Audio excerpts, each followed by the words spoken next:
In a game of many standouts, Devin Bush shined as bright as any of them. He was all over the football field for only his 29 snaps in this game, but he showed up in every kind of capacity that you could ask for. He came out as the top-rated defender by Pro Football Focus, and when you look at the individual grades of the individual parts of his game, how did he play the run? How did he tackle? How was he in coverage? He was solid all across the board, with the exception of as a pass rusher, but he only had one snap as a blitzer, which is, of course, the definition of sample size. But Bush was everywhere on Thursday night, making his presence felt. And I think he's worthy of kind of giving a second consideration for Seahawks fans. When he was signed as a free agent on a one-year deal for a moderate amount of money, many were just thinking this is an insurance policy or a hedge for Jordan Brooks. But I think maybe indeed this guy might have a little bit more than that to offer to the table. Let's remember, this was a top 10 first-round pick in 2019. He's just now, by his age point, really going into his prime. And when he was going back and testing through that time, he ran a 4.440 as a middle linebacker. He had a 1.5 10-yard split, which is would be fast, lightning fast as a run back, faster than Jahmyr Gibbs this past year, if you're looking for a comparison on a 10-yard split. And he jumped almost 41 inches. He was an athletic beast coming out, albeit maybe a little bit undersized. But after he was good initially with Pittsburgh, of course, then he had a little bit of an injury issue with the torn ACL that popped up. And as you read on his time there with Pittsburgh, it just didn't seem like that leg fully ever bounced back to where he was prior to the injury. But sometimes with that particular one, it can take a little bit of time for you to fully recover, even sometimes a couple of years, as we saw with guys like Rashad Penny that took a little bit of time, and there's been a variety of other cases. So maybe now he is starting to bounce back into what made him such a bright prospect on the NFL scene. And the Pittsburgh Steelers don't often miss on middle linebackers or outside linebackers. That tends to be one position that they tend to get right in their understanding of what makes a good one. So let's dive on into the tape and let me show you what made Devin Bush so good on Thursday night.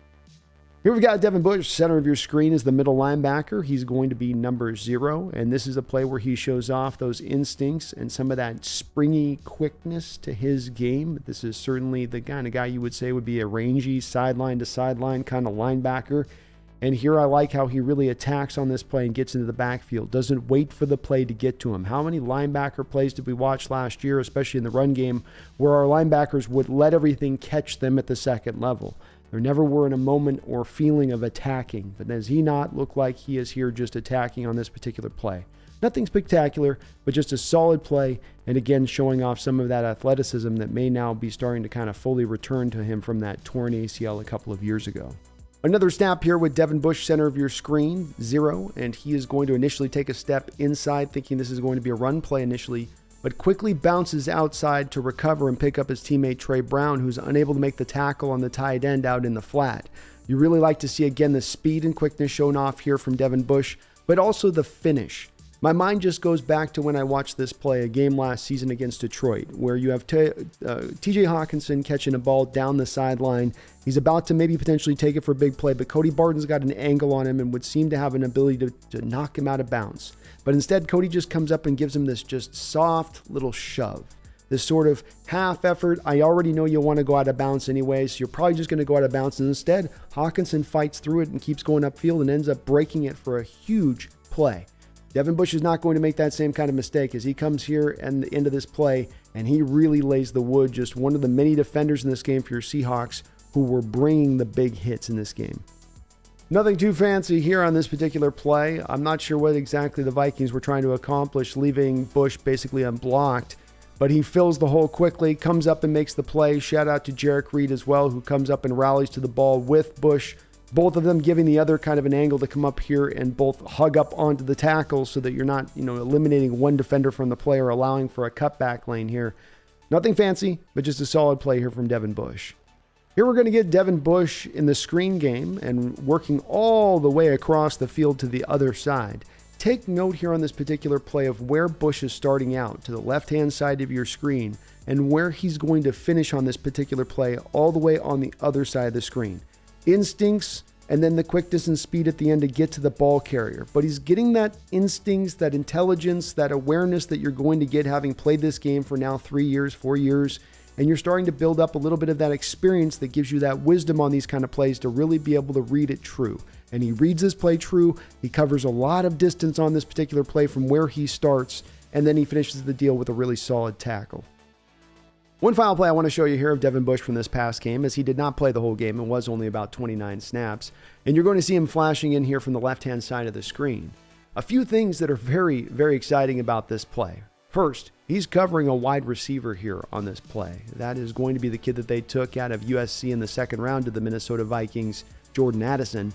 And he is then second running step for step with this kid. There is no separation, despite the fact that Addison's game is all about creating separation, being uber quick in short spaces.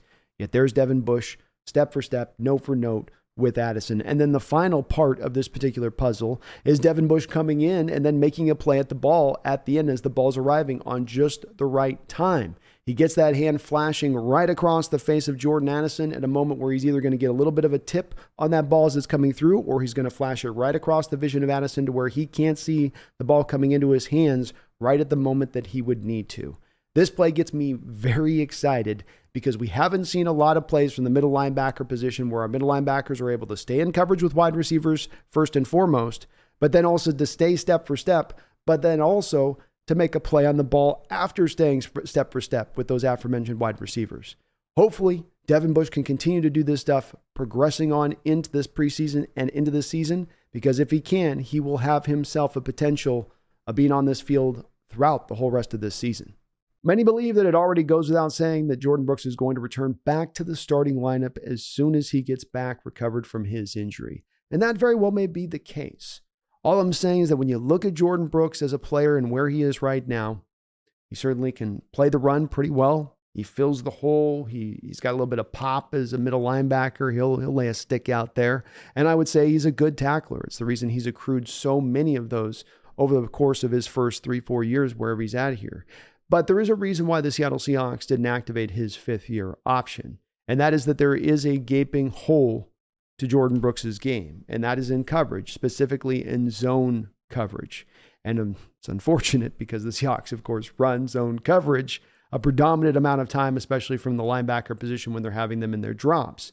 And it's been a place that teams have attacked quite a bit, and Jordan Brooks has not been able to really find the counter or the improvement or just an answer, really. And now you have a guy in Bush who potentially can do many to almost all of the same things that Brooks can do as a run defender, especially if he's now back to a little bit of his 2019 form, getting back from that injury. But if he can then be a bit of an uptick in coverage, a moderate improvement, not dominant, just a moderate improvement from a position where we recently had Brooks credited for almost 1,000 yards given up himself, he alone, in one given year.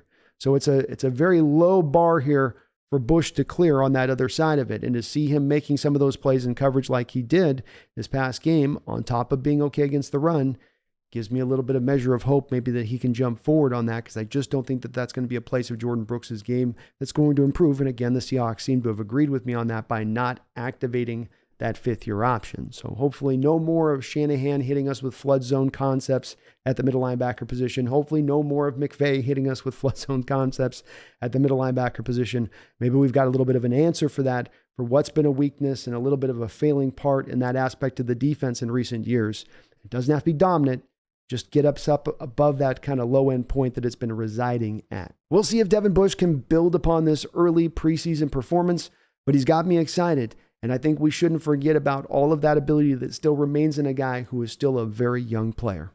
My name is Brandon Kane. This is the Hawks Nest. Please hit the like button. Please subscribe. But beyond all that, don't you ever forget.